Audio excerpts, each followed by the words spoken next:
Makom Mbah Mun digali, jasadnya masih utuh. Digali makom Mbah Mun minggu Ahad kemarin 23 Juli 2023 makom beliau digali. Kesaksian penggali kuburan Syekh Maimun Maujud, Syekh Maimun Maujud, Syekh Maimun Maujud, utuh jasadnya, tidak rusak sama sekali. Beliau adalah waliullah dan beliau Bapak Ibu dimakamkan di Jannatul Ma'la. Dan yang saya perlu tegaskan bahwasanya jangan heran kalau lihat Jannatul Ma'la itu makomnya cuman tanah hamparan, cuma dikasih batu-batu doang. Jangan sampai kemudian kita nganggap itulah yang paling benar. Saya pengen kasih kabar, makom di Ma'la tidak ada kijingnya Bapak Ibu, kayak makom-makom di kita itu nggak ada batu nisannya. Itu baru sejak tahun 1925 gara-gara Wahabi itu tuh. Yang biar ya sama kayak makam kita, ada yang pakai kijing, ada yang pakai batu nisan. Jadi jangan melek-melek Wahabi, mentang-mentang ke Baqi' di Madinah atau ke Ma'la Mekah lantas kita ngedalil makom nggak boleh pakai batu nisan, nggak boleh dikijing. Nggak boleh, nggak masalah itu. Kalau nggak boleh dikijing makom Nabi Sallallahu Alaihi Wasallam, Abu Bakar wa Umar radhiyallahu anhuma itu kan dikijing. Kalau haramnya nggak boleh lah. Cuman saya perlu ingatkan, kalau memakamkan jenazah di tanah wakaf nggak boleh ngijing kecuali izin dari nadir tanah wakaf, minimal pemerintahan desa. Itu kalau tanah wakaf. Tapi kalau di tanah sendiri silahkan monggo dikijing, mau dibikin apa terserah Bapak Ibu. Makanya yang sugih-sugih itu mbok ya beli tanah kuburan sendiri. Yang paling afdol sunnah Nabi. Begitu beliau wafat dimakamkan di kamar Sayyidah Aisyah Ummul Mukminin radhiyallahu anha. Makanya sumbang saran sama ibu-ibu, kalau bapak-bapak meninggal makamkan di kamar ibu sendiri. Sorry sama emak, hidupnya bikin susah, mati juga masih ditongkrongin nih saya. Nggak mau tuh mama pak. Berikut ceramah selengkapnya kita simak dari awal. Ngomong-ngomong jatah hidup Bapak Ibu, saya jadi ingat nasihat Al-Maghfurlah Romo Kiai Haji Maimun Zubair. Beliau waliullah. Bahkan baru saja geger Pak pemberitaan makom Mbah Mun digali, jasadnya masih utuh. Ini duduk soalnya. Mbah Mun punya azam, kalau mati pengennya di Mekah, pengen dimakamkan bertetanggaan dengan Sayyidah Khadijah Ummul Mukminin radhiyallahu anha. Ya karena wali, azamnya dikabul oleh Allah. Tahun 2019 saat beliau menunaikan ibadah haji, beliau diwafatkan Allah di Mekah, lalu dimakamkan di Jannatul Ma'la dan bertetanggaan dengan Sayyidah Khadijah radhiyallahu anha. Dan kalau dimakamkan di Ma'la itu 4 tahun sekali kuburnya digali. Ngapa? Karena akan dipindah, akan diisi jenazah baru. Begitu 2023, sudah 4 tahun kan dari 2019, digali makom Mbah Mun minggu Ahad kemarin 23 Juli 2023 makom beliau digali. Kesaksian penggali kuburan Syekh Maimun Maujud, Syekh Maimun Maujud, Syekh Maimun Maujud, utuh jasadnya, tidak rusak sama sekali. Maka penggali kuburan memutuskan, pemerintahan kerajaan Arab Saudi memerintahkan jenazah beliau tidak jadi dipindah, karena ini jenazah waliullah. Sebelumnya sudah pernah terjadi makom Syekh Muhammad Al-Maliki, beliau ulama besar, keturunan Rasulullah Sallallahu Alaihi Wasallam juga masih utuh, gak jadi dipindah. Termasuk makom ulama besar, ulama internasional, Syekh Nawawi Al-Jawi Al-Bantani, ulama asli Banten. Jadi pemimpin ulama Hijaz, Mekah dan Madinah, Imam Masjidil Haram, dimakamkan juga di Makla. Ketika makam beliau digali masih utuh sama sekali. Tanda diantaranya ini merupakan waliullah. Makanya saya doakanlah mudah-mudahan Pak Yai Imam Nawawi nanti jenazahnya utuh. Tapaulan ke Syekh Nawawi Al-Jawi Al-Bantani, tapaulan ke Imam Nawawi. Nah, Mbah Mun Al-Maghfurlah, Mbah Maimun Zubair, beliau berpesan, nasihat beliau yang sangat berharga adalah umur umat Muhammad ini rahasianya ada di angka 7. Jadi kelipatan angka 7, umur 0 sampai 7 tahun usia anak-anak. Makanya tolong diingat Bapak Ibu, sakjane aslinya umur sampai 7 tahun belum boleh diajarkan membaca. Jadi salah kalau anak TK dipaksa bisa membaca, salah. Anak PAUD dipaksa bisa membaca, salah. Nggak boleh aslinya. 0 sampai 7 tahun puasin anak main. Makanya taman kanak-kanak itu tempat main, PAUD itu tempat main, belajar bersosialisasi, bukan belajar baca. Salah pula zaman sekarang ini masuk SD syaratnya bisa membaca, udah salah itu. Aslinya nggak boleh. Mestinya yang ngajarin baca guru SD, bukan guru PAUD, bukan guru TK. Makanya anak saya masuk SD PD saya sekelas, cuman anak saya yang belum bisa baca. Sekelas. Dikira orang anak saya goblok, belum tentu. Begitu bagi rapot saya senyum, pasti keluhannya anak saya belum bisa baca. Karena memang nggak saya tekan kalau umurnya belum nyampe 7 tahun. Saya tahu rumusnya Bapak Ibu. Loh, mengapa saya merasa anak saya nggak goblok? Saya yakin wong saya baru bisa baca kelas 3 SD. Goblok bapaknya kalau ukuran gobloknya mah. Jadi anak saya sekarang baru bisa nyambung huruf Pak, sudah naik kelas 2 SD. Jadi peringatan kepada para penyelenggara pendidikan, jangan dipaksa anak untuk bisa baca. Naikin saja, nggak apa-apa, nggak ada yang bodoh kok. Kita saja yang kurang pengalaman, kurang mengkajinya. Nah, umur 7 sampai 14 tahun usia menghafal. Makanya anak-anak menghafal paling bagus umur 7 sampai 14 tahun. Ngapal Quran paling bagus di usia itu. Tapi ngapal pinter, ngapal nyangkut, tapi logikanya belum.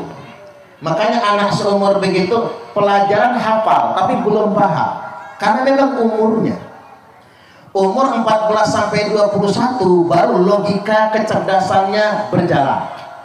Dia bisa memahami masa transisi dari remaja ke dewasa, masa yang sangat mengkhawatirkan. Hati-hati di masa itu karena masa transisi, pergaulan bebas merajalela itu jadi ancaman. Belum lagi narkoba. Yang pakai narkoba kan anak-anak sekarang Bapak Ibu.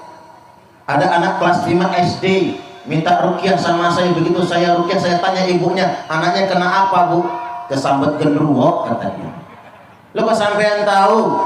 Ini sudah dirukyah 10 kiai, 15 ustadz nggak mempan. Kalau kata orang Lampung mapas Pak.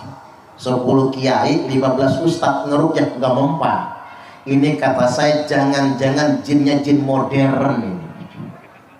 Jin modern niku Bapak Ibu dibacakan Fatihah enggak mempan, dibacakan ayatul kursi jinnya malah hafal, dibacakan surah al-jin jinnya nantang. Apa kata jinnya? Saya enggak takut sama ustaz, saya takutnya sama tukang permak lepis, karena ada tulisannya permak jin segala jenis. Iya juga ya Pak. Begitu saya rukyah anak kelas 5 SD ini, emang enggak ada jinnya, emang nggak ada genderuwonya. Loh kok anak saya ongok-ongok Pak Ustadz, bawa ke kurungan nyawa rumah sakit jiwa. Begitu diperiksa oleh dokter psikiater, rujuk ke spesialis saraf, apa kata dokter? Hancur sarafnya gara-gara ngelem aibon. Cuman kan dia tidak terkategori narkoba. Warung jualan aibon, siapa yang mau gerebek, siapa yang mau nangkap? Ini bahaya pergaulan anak-anak kita. Ingat di masa transisi 7 sampai 21 tahun, geng-geng motor di Bandar Lampung. Anak umur 14 sampai 21 tahun, hati-hati. Belum lagi pergaulan bebas. Nah, umur 21 sampai 28, ingat 21 sampai 28 usia pernikahan. Makanya tak ingat ya, jangan ada pernikahan dini. Usia menikah paling muda 21 tahun, itu sing api. Paling muda 21 tahun, enggak laki enggak perempuan. Usia menikah paling tepat 25 tahun, sunnah Nabi. Usia nikah paling telat 28 tahun. Makanya kata orang, kalau umur masih 25 jodoh di tangan Tuhan. Tapi kalau umur 28 lewat belum nikah juga, Tuhan angkat tangan. Itu mas-mas nduk-nduk yang belum nikah, ingat umur 28 lewat, Tuhan angkat tangan loh, jangan macam-macam.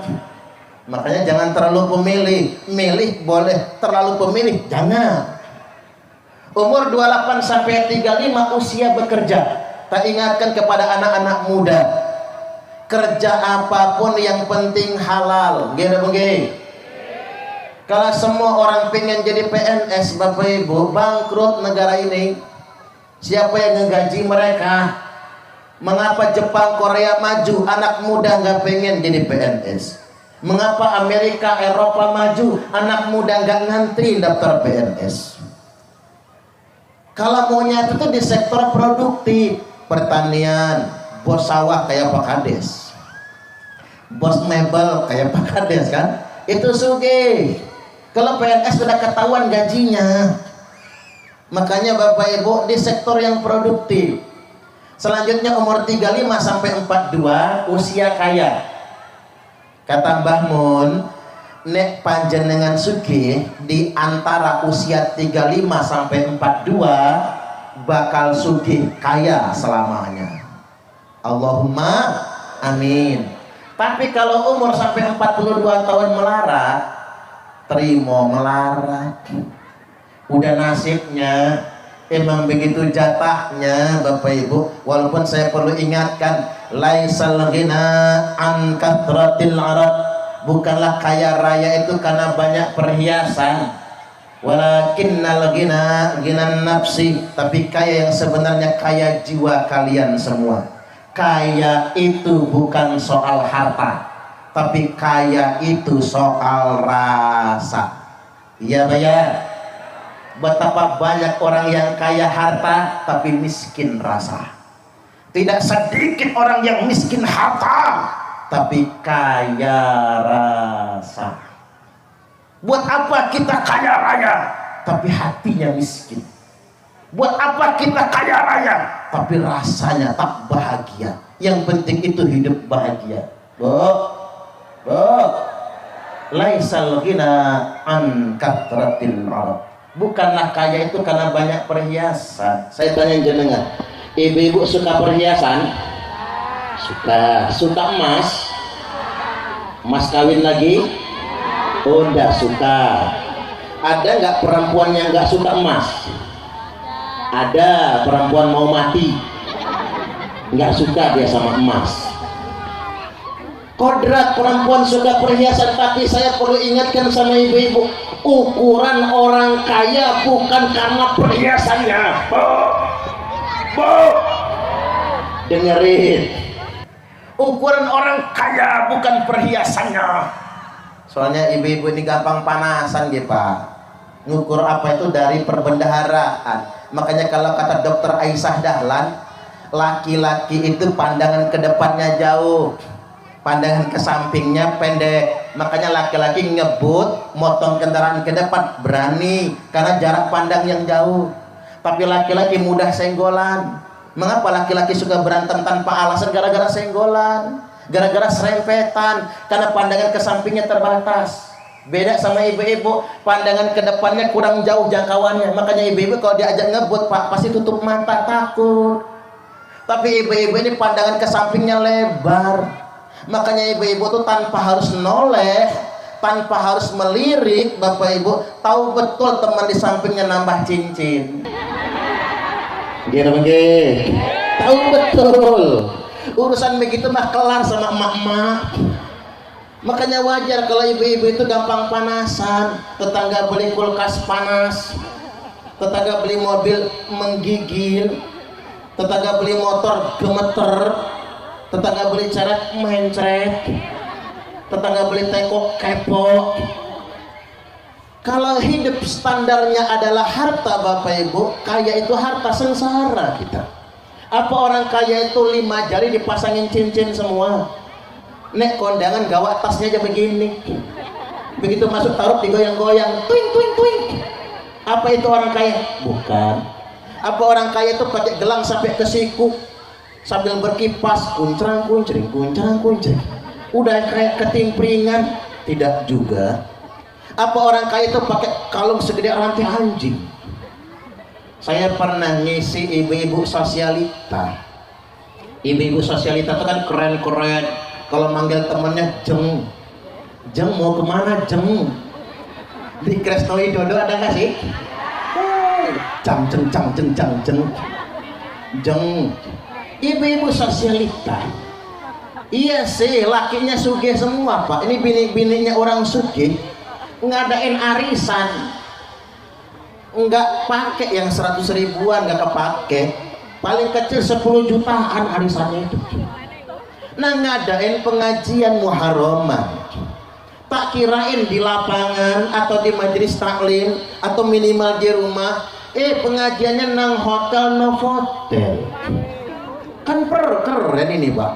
Begitu saya masuk ruangan ballroom itu, ibu-ibu sosialitanya berdiri semua, tangan di depan dada begini. Selamat datang Bapak Ustadz.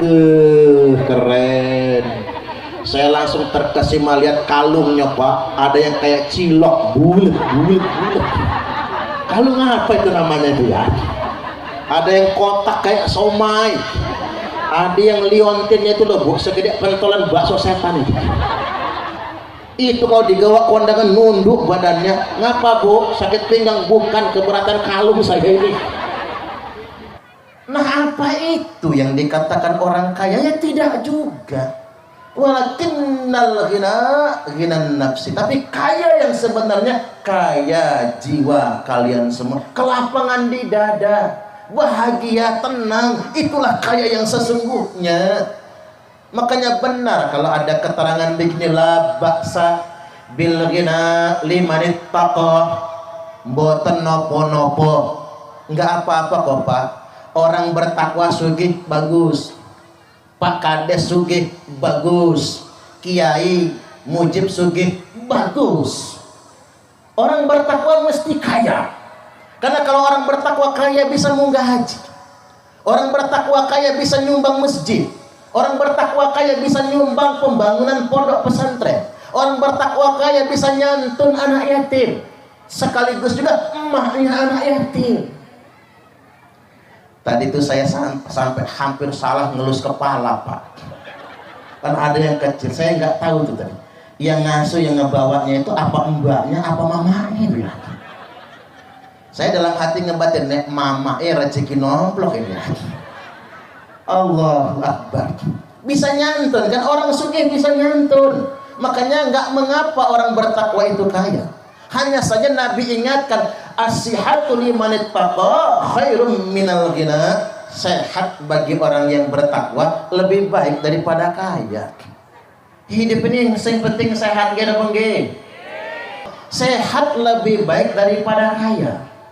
Ada orang kaya, rumahnya mewah bertingkat, mobilnya 4, istrinya 1 pak, banyak amat. Kaya sugih, kaya raya, fasilitas semua serba ada, tapi serba paranoid. Makan nasi takut. Orang sugih itu kan takut mati kan, gimana begini? Makan nasi takut, ikan asin takut, sayur santan takut, sambal pedas takut, sate kambing takut. Makan malam begini takut. Orang kaya mana ada makan malam takut diabetes katanya. Takut. Ketiban makan tiwul. Kalau zaman dulu tiwul itu makanan orang nggak kebeli beras, gitu nggih. Zaman sekarang tiwul makanan orang sugih. Kalau ada rumah makan menu sego tiwul, itu yang makan bawaannya Fortuner, Pajero, Alphard. Orang kaya yang makan tiwul. Katanya rendah gula, takut diabetes. Nah orang miskin sekarang ini Bapak Ibu, rumah gedek geribik, lantainya mungkin masih tanah, atapnya asbes, itu pun bocor. Tapi kalau makan 3 piring, 3 kali nambah, sayurnya gori, santan kental, sambal terasi pedas, lauknya ikan asin panjang sepiring, lalapnya triple, pete, jengkol, jaling, petai, jehing, kawau, kata orang kampung saya. Makan 3 kali nambah, bersimbah keringat, buka baju, duduk di teras, ngudut ji Samsung. Sehat lebih baik daripada kaya. Mudah-mudahan kita semua sehat, Allahumma amin. Umur 42 sampai 49 itu usia tobat. Makanya jenengan yang belum bertobat segeralah tobat. Kalau umur sudah lewat 40, 42 sampai 49 umur tobat. Tapi 49 lewat belum tobat, itu namanya sayur nangka bumbu kemiri. Tua bangka nggak tahu diri, alias tua-tua keladi, makin tua makin menjadi. Umur 49 sampai 56 itu usia termatang manusia. Makanya Bapak Ibu, usia manusia paling matang. Matang berpikir, matang merasa, matang berkata-kata, paling bagus 49-56. Makanya Pak Jokowi jadi presiden awalnya di rentang usia itu hebat Pak. Ketuaan belum, muda juga enggak. Paling matang manusia. Makanya usia paling produktif matang manusia, bijaknya manusia, umur 49 sampai 56. Itu matang saya. 56 sampai 63 ajal. Makanya yang sudah 56 ke atas siap-siap, enggak lama lagi mati. Makanya angka kematian tertinggi Bapak Ibu usia 56 sampai 63, angka kematian tertinggi. 63 sampai 70 tanda panjang umur. Makanya kalau sudah 63 lewat, tanda panjang umur. Umur 70 sampai 77, begitu angka 77 kata Mbah Mun, ngenol lagi. Di 77 tahun, 7 kali 11 77, ngenol lagi. Maksud Mbah Mun apa? Barangkali kalau umur sudah 77 tahun lewat, malaikatnya lupa, jadi nggak nyabut nyawa lagi. Makanya ada yang umurnya sudah 89 tahun. Tadi mbah kita tadi ya mbah kita tadi sudah 89 tahun. Jadi 90 kurang setahun, itu malaikatnya sudah lupa itu Mbah. Pun kesupen ya. Artinya Bapak Ibu, ada kan yang sudah tua renta enggak mati-mati, udah sakit-sakitan enggak mati juga, akhirnya sama anak cucu diyasinin, baru Israelnya ingat, kata Israel lupa gua, kata dia, gara-gara diyasinin baru ingat tuh Israelnya. Tapi yang terpenting bagi kita semua, mudah-mudahan kita semua sehat lan panjang umur, Allahumma amin, amin ya rabbal alamin. Kembali ke Mbah Mun, beliau adalah waliullah, dan beliau Bapak Ibu dimakamkan di Jannatul Ma'la. Dan yang saya perlu tegaskan bahwasanya jangan heran kalau lihat Jannatul Ma'la itu makamnya cuman tanah hamparan, cuma dikasih batu-batu doang. Jangan sampai kemudian kita nganggap itulah yang paling benar. Saya pengen kasih kabar, makom di Ma'la tidak ada kijingnya Bapak Ibu, kayak makom-makom di kita itu nggak ada batu nisannya. Itu baru sejak tahun 1925 gara-gara Wahabi itu tuh, yang biar ya sama kayak makam kita, ada yang pakai kijing, ada yang pakai batu nisan. Jadi jangan melek-melek Wahabi, mentang-mentang ke Baqi' di Madinah atau ke Maklah Mekah, lantas kita ngedalil makom nggak boleh pakai batu nisan, nggak boleh dikijing, nggak boleh, nggak masalah itu. Kalau nggak boleh dikijing makom Nabi Sallallahu Alaihi Wasallam, Abu Bakar wa Umar radhiyallahu anhuma itu kan dikijing. Kalau haram ya nggak boleh lah. Cuman saya perlu ingatkan, kalau memakamkan jenazah di tanah wakaf nggak boleh ngijing kecuali izin dari nadir tanah wakaf, minimal pemerintahan desa. Itu kalau tanah wakaf. Tapi kalau di tanah sendiri silahkan monggo dikijing, mau dibikin apa terserah Bapak Ibu. Makanya yang sugih-sugih itu mbok yo beli tanah kuburan sendiri. Ya Pak ya. Cocok apa cocok? Ya beli ge. Tanah lebar Pak Kades, tanah lebar. Kalau bisa yang paling afdol dimakamkan tuh di tanah sendiri. Jangan di tanah wakaf. Itu yang paling afdol. Makanya para masyayikh nggak mau dimakamkan di tanah wakaf. Dia ingin dimakamkan di tanahnya sendiri. Yang paling afdol sunnah Nabi. Begitu beliau wafat dimakamkan di kamar Sayyidah Aisyah Ummul Mukminin radhiyallahu anha. Makanya sumbang saran sama ibu-ibu, kalau bapak-bapak meninggal makamkan di kamar ibu sendiri. Sorry emak, hidupnya bikin susah, mati juga masih ditongkrongin nih saya. Nggak mau tuh mama pak. Ya setidak-tidaknya tadi kalau punya tanah jangan di TPU Pak, di tanah sendiri itu yang lebih afdol. Silakan mau dikijing, tapi ingat, sekali lagi saya perlu ingatkan, kalau di tempat pemakaman umum sebaiknya izin ke nadir tanah wakaf. Selanjutnya Bapak Ibu jangan heran di Mekah, baik di Maklah maupun di Baqi' itu ada papan pengumuman di poin nomor 4, bahasa Arab, bahasa Inggris, bahasa Indonesia. Begitu dibaca di poin nomor 4, dilarang dalam kurung diharamkan membaca Al-Quran dalam kurung Al-Fatihah di pemakaman. Kerjaan Wahaboy ini, Wahaboy. Ingat, Mekah bukan dalil ya Pak. Saya ingin tegaskan malam ini, tidak ada satupun larangan dalil yang melarang baca Al-Quran di pemakaman. Tak ulang ya, biar mantep kalian jenengan. Tidak ada satupun dalil nas yang melarang baca Quran di pemakaman. Jadi kalau mereka mengatakan bid'ah baca Quran di kuburan, apalagi mereka mengatakan kuburiyun, orang NU ini dituduh kuburiyun Pak, penyembah kuburan. Enak aja Wahabi itu mencela kita ya Pak. Tanya mereka, mana dalilnya yang melarang baca Quran di kuburan? Enggak ada. Paling banter mereka nyebut hadisnya Pak, la taj'alu qabri 'idan wa masjidan. Jangan jadikan kuburku tempat perayaan dan tempat sholat. Ya iyalah, apa sih yang dimaksud dengan jangan jadikan kubur sebagai tempat sholat? Zuhur jenengan gawak sajadah, mau kemana Pak di kuburan, ngapain sholat zuhur? Itu nggak boleh. Ya ke masjid sholat zuhur mah. Atau idan, pesta nang makam. Saya tanya, kira-kira kalau di kuburan kita ngundang trio macan boleh nggak Pak? Buat konser. Dilaknat sama tukang kuburan itu. Kemudian yang berikutnya Bapak Ibu, sekali lagi nggak punya dalil. Ada dalil justru sahabat sedang menghatamkan Quran. Beliau pakai tenda biar kalau hujan nggak kehujanan. Kita ganti mic dulu.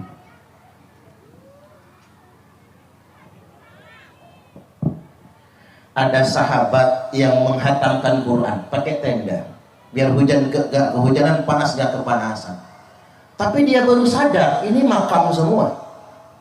Maka datang dia kepada Rasulullah, celaka saya ya Rasul. Saya membaca Al-Quran tapi saya nggak tahu kalau itu kuburan. Kira-kira nih kalau pertanyaannya begini sederhananya, apa sih penebus dosanya? Nabi senyum, balik maning kata Nabi. Kamu pulang ke kuburan tadi, bacaan Al-Quran mendatangkan keselamatan bagi semua ahli kubur yang ada di sana. Hadis ini tercantum dalam kitab Sunan At-Tirmidzi di juz yang kelima halaman 289. Tidak ada satupun dalil yang melarang baca Quran di kubur, tapi ada nas yang mengatakan baca Quran di kubur mendatangkan keselamatan bagi semua ahli kubur. Sing api kata Imam Syafi'i, hatamkan Quran 30 juz. Kalau nggak sanggup, baca surat apa saja yang dihafal. Kalau kata Imam Hambali, bacalah surah Al-Ikhlas 11 kali di pemakaman, minimal baca Fatihah. Makanya Bapak Ibu kalau ziarah kubur jangan cuman babat rumput. Ada mantu ziarah kubur cuman babat rumput pakai arit, nggak baca Fatihah, nggak baca Yasin. Habis itu mantu pulang, mertua dari dalam kubur manggil, "Hei, mantu edan, aku nggak butuh arit, nggak butuh sama arit kita, nggak ngaruh rumput yang di sana." Yang dibutuhkan orang mati itu Bapak Ibu bacaan Fatihah. Makanya Al-Fatihah lima quri'at lahu. Al-Fatihah itu tergantung niat yang membaca. Al-Fatihah dibacakan dalam sholat memang rukun sholat. Al-Fatihah dibacakan buat mendoakan orang yang dikubur, bagus, tergantung niat kita. Al-Fatihah dibacakan buat mendoakan orang sakit, bagus. Al-Fatihah dibacakan buat mendoakan orang yang safar haji, bagus. Al-Fatihah dibacakan buat anak kita yang sedang merantau kuliah, sekolah atau pesantren, bagus, biar betah. Al-Fatihah dibacakan buat rezekinya lancar, usahanya lancar, bagus. Al-Fatihah dibacakan buat laki-laki hidung belang mata keranjang, bagus. Ibu-ibu tak ajarin ya Bu? Bu, ada nggak laki-laki hidung belang mata keranjang? Yang mana orangnya Bu? Ini tak ajarin ge, kalau lakinya hidung belang, rajin-rajin bacakan Fatihah, hilang belang di hidungnya, enggak keranjangan lagi matanya. Termasuk Al-Fatihah Pak, dibacakan buat istri yang cangkemnya cerewet kelewat, bagus.